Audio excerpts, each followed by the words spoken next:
अरे भाई ना, आखिरी मौका है। जितना नारा लगाना लगा रहे, 400 लगा दें, 600 लगा दें। अब तो ये सब बात करने का कोई फ़ायदा ही नहीं ना कि बड़ी देर कर दी मेहरबान आते आते। 10 साल में अगर कुछ किया होता तो ये सब करने की ज़रूरत नहीं पड़ती, इतने सारे हथकंडे अपनाने की ज़रूरत नहीं पड़ती। नहीं, तेजस्वी से लोगों को बहुत उम्मीदें हैं। तेजस्वी बहुत अच्छा कर रहे हैं और तेजस्वी ने जो काम किया है मैं समझता हूँ उसका बहुत अच्छा परिणाम मिलेगा। नमस्कार, मेरा नाम प्रेम है और आप लाइव स्ट्रीट देख रहे हैं। 7वें चरण का चुनाव प्रचार आज थम गया। शत्रुघ्न सिन्हा बिहार पहुंचे। देखिए, तमाम लोग अपने प्रत्याशी के लिए वोट मांग रहे हैं। एक ओर इंडिया गठबंधन है तो दूसरी ओर एनडीए गठबंधन है। एनडीए गठबंधन की ओर से दावा किया जा रहा है कि इस बार 400 के पार, पर तेजस्वी यादव भी जवाब दे रहे हैं और शत्रुघ्न सिन्हा पटना पहुंचते हैं किस तरीके से एनडीए गठबंधन के नेताओं पर खूब बरस रहे हैं। देखिए, अभी हम आपको शत्रुघ्न सिन्हा का बयान सुनवाने जा रहे हैं कि जो लोग दावा कर रहे हैं 400 पार को लेकर, किस तरीके से शत्रुघ्न सिन्हा इन तमाम मुद्दे को लेकर अपनी बातों को रख रहे हैं। पर तेजस्वी यादव 251 रैली से ज़्यादा कर चुके हैं। तेजस्वी यादव जो काम कर रहे हैं उसको लेकर शत्रुघ्न सिन्हा का भी समर्थन मिल रहा है और कह रहे हैं कि जो तेजस्वी यादव काम कर रहे हैं उसका रिजल्ट दिखेगा। अब देखने वाली बात होती है, एक और जहां एनडीए गठबंधन के लोग 400 के पार के नारे दे रहे हैं, तो वहीं इंडिया गठबंधन के लोगों का कहना है कि इस बार सरकार एनडीए की नहीं बनेगी, नई सरकार बनने जा रही है। 4 तारीख के बाद मोदी जी प्रधानमंत्री नहीं रहेंगे। क्या कुछ करें शत्रुघ्न सिन्हा, ठीक देखिए आप इस वीडियो। अरे भाई ना, आखिरी मौका है। जितना नारा लगाना लगा रहे, 400 लगा दें, 600 लगा दें। अब तो ये सब बात करने का कोई फ़ायदा ही नहीं ना। राज खुल चुका है करीब करीब और 4 तारीख को इसकी पुष्टि हो जाएगी। 4 तारीख के पहले किसी का कुछ कहना अभी तो व्यर्थ है या फ्रस्ट्रेशन की निशानी है बहुत लोगों के लिए जो ऐसी बातें कर रहे हैं। मैं इस मामले पे अब कुछ नहीं कह सकता हूँ। आज चुनाव प्रचार की आखिरी शाम थी, इस बार ख़त्म करके मैं भी कलकत्ता से आ रहा हूँ। बहुत सारे लोग जगह जगह से आज करके आ रहे हैं क्योंकि मेरा वोट पटना में है और मैं हर साल हमेशा जब ज़रूरत होती है वोट देने आता हूँ और पटना ज़रूर आता हूँ। तो अभी आपके सामने गया था, चुनाव प्रचार ख़त्म करके सिर्फ पटना आया हूँ अपना वोट डालने के लिए, अपने कर्तव्य का पालन करने के लिए। हर किसी को वोट डालना चाहिए और उसी सिलसिले में उसी कड़ी में मैं सामने हूँ यहाँ पे। अब बाकी जो बातें करूँगा वो 4 तारीख के बाद ही करूँगा। सर, तो अब आखिरी चरण का चुनाव है, क्या लगता है सर? नहीं, मैं तो बोल चुका हूँ, अपनी राय रख चुका हूँ हर जगह। इंडिया ब्लॉक जो है या यूनाइटेड अपोजिशन लगता है बहुत ही अच्छा कर रहा है, बहुत ही अच्छा कर रहा है। रिजल्ट्स अप्रत्याशित होंगे, इंडिया ब्लॉक के फेवर में होंगे। एक तरफ यहाँ कह रहा हूँ, ये भी हमने कहा है कि ममता जी का और आज जो बंगाल में जो आज इनकी लहर है, पूरे देश में सबसे ज़्यादा सबसे बड़ा मतदान अगर कहीं हुआ है तो बंगाल में हुआ है। 78% 80% को टच कर रहा है और ये जो 7वां चरण है मैं समझता हूँ उसमें सारे पुराने रिकॉर्ड भी टूट जाएंगे। शायद 80% से भी ऊपर का होगा चुनाव कम से कम बंगाल में।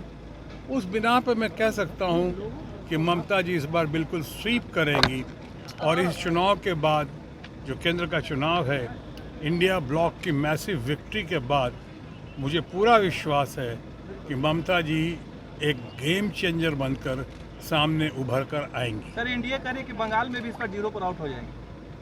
भाई वो कुछ भी कह सकते हैं, उनको तो अभी कहने के अलावा कुछ है नहीं, किया तो कुछ है नहीं उन लोगों ने। अनफॉर्चुनेटली इतना मौका मिला, वो प्राइस राइज पे बात नहीं करते हैं, बेरोज़गारी पे बात नहीं करते हैं, डॉलर पेट्रोल की कीमत जो आसमान को छू रही है उस पर बात नहीं करते हैं, रुपए की कीमत इतनी गिर गई है उस पर बात नहीं करते हैं।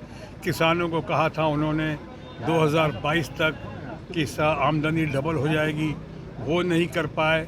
सिंगल आमदनी के भी लाले पड़े में उस पर बात नहीं कर रहे हैं। लोगों को आवास देने की बात की थी, वो नहीं हुआ। सारी गारंटी फेल हो गई। तो हम नई गारंटी लेकर आए हैं सामने जिस पे आज कोई विश्वास नहीं कर रहा है, इसलिए कि मेरे मित्र जो है आज भारतीय जनता पार्टी और एनडीए की, वो अपनी पूरी विश्वसनीयता खो चुके हैं, क्रेडिबिलिटी खो चुके हैं। तो लोग कोई विश्वास नहीं कर रहा, पुरानी एक गारंटी पूरी हुई नहीं और नई गारंटी लेकर आप सामने आ रहे हैं, किसको मूर्ख बनाने की कोशिश कर रहे हैं। तो ये लोग देख रहे, इसलिए अब उनके पास जब करने को कुछ नहीं बचा है तो कहने को कहे जा रहे हैं, और ख़ासकर अब की घड़ी में वो लोगों को भ्रमित करने की कोशिश कर रहे हैं। कुछ उनकी कथनी और करनी में बहुत अंतर है और ये साफ दिखाई पड़ रहा है, और मुझे लगता है इसका खामियाजा जो है, इसका नतीजा जो है उनको भुगतना पड़ेगा 4 तारीख को। कुमारी जा रहे हैं ध्यान करने के लिए।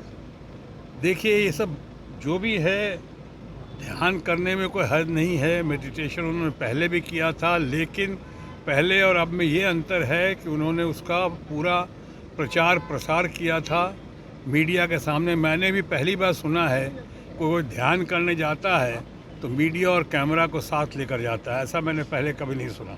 अब वो करने की कोशिश कर रहे हैं, शायद लोग कोर्ट में जा रहे हैं, इलेक्शन कमीशन के पास जा रहे हैं, देखिए उसका क्या होता है। लेकिन कुछ भी कर लें, अब मैं कहूँगा माननीय प्रधानमंत्री के बारे में, जो हमारे मित्र भी हैं और भारतीय जनता पार्टी और एनडीए के वो शीर्षस्थ नेता भी हैं, मैं उनके बारे में भी यही कह सकता हूँ कि बड़ी देर कर दी मेहरबान आते आते। 10 साल में अगर कुछ किया होता तो ये सब करने की ज़रूरत नहीं पड़ती, इतने सारे हथकंडे अपनाने की ज़रूरत नहीं पड़ती। मैंने अभी कहा कि अपनी विश्वसनीयता खो चुकी है हमारी एनडीए और उनके दोस्त बीजेपी के फ्रेंड्स। सो अब बहुत देर हो चुकी है, 4 को नतीजे सामने हैं। बिहार में तेजस्वी क्या जिस तरह से 251 क्या लगता है 40 सीट पर कितना रंग दिखाएगा तेजस्वी का, या 251? नहीं, तेजस्वी से लोगों को बहुत उम्मीदें हैं, तेजस्वी बहुत अच्छा कर रहे हैं, और तेजस्वी ने जो काम किया है मैं समझता हूँ उसका बहुत अच्छा परिणाम मिलेगा। आज युवा पीढ़ी या बाकी लोगों को तेजस्वी के ऊपर बहुत भरोसा है, और मैं समझता हूँ कि सो बहुत अच्छा परिणाम हासिल करेंगे। पटना साहिब से फिर से एक बार रविशंकर प्रसाद है जी, पटना साहिब से रविशंकर प्रसाद। अब देखिए चुनाव प्रचार की शाम खत्म हो चुकी है, अब सबको हमारी शुभकामना और शुभाशीष है। धन्यवाद। Thank you sir. तो अभी आप शत्रुघ्न सिन्हा को सुने थे, तमाम मुद्दे को लेकर क्या कुछ कहा उन्होंने, आपने सुना है किस तरीके से शत्रुघ्न सिन्हा जवाब दे रहे थे। तमाम जो नेता दावा कर रहे थे उन पे बरस रहे थे। उतना ही नहीं, प्रधानमंत्री नरेंद्र मोदी मेडिटेशन करने जा रहे हैं, पर कैमरे को लेकर विवाद हो रहा है, सियासत हो रहा है। लोग कह रहे हैं कि कैमरे लेकर ना जाएं। ये पहली बार हमने सुना। देखिए शत्रुघ्न सिन्हा किस तरीके से तमाम मुद्दे को लेकर अपनी बातों को रख रहे थे, वो हमने आपको सुनवाया है। पर क्या 4 तारीख के बाद एनडीए की सरकार आएगी या फिर इंडिया गठबंधन की सरकार आएगी? शत्रुघ्न सिन्हा का कहना है कि जो लोग दावा कर रहे हैं करने दीजिए, 4 तारीख को पता चल जाएगा। अब देखने वाली बात होती है कि सरकार किनकी बनती है, इंडिया गठबंधन या फिर एनडीए गठबंधन। देखिए किस तरीके से तमाम मुद्दे को लेकर शत्रुघ्न सिन्हा अपनी बातों को रख रहे थे। हमने आपको वो तमाम बयान सुनवाया है कि क्या कुछ कर रहे थे। तेजस्वी यादव लगातार जनसभा कर रहे थे, जो इंडिया गठबंधन के प्रत्याशी हैं उनके लिए वोट मांग रहे थे। राहुल गांधी भी आ रहे थे, प्रधानमंत्री नरेंद्र मोदी भी आ रहे थे, तमाम लोग धुआंधार प्रचार किए। अब देखने वाली बात होती है कि सरकार किन की बनती है। फिलहाल के लिए इतना ही, बने रहे लाइव चुपचाप। धन्यवाद।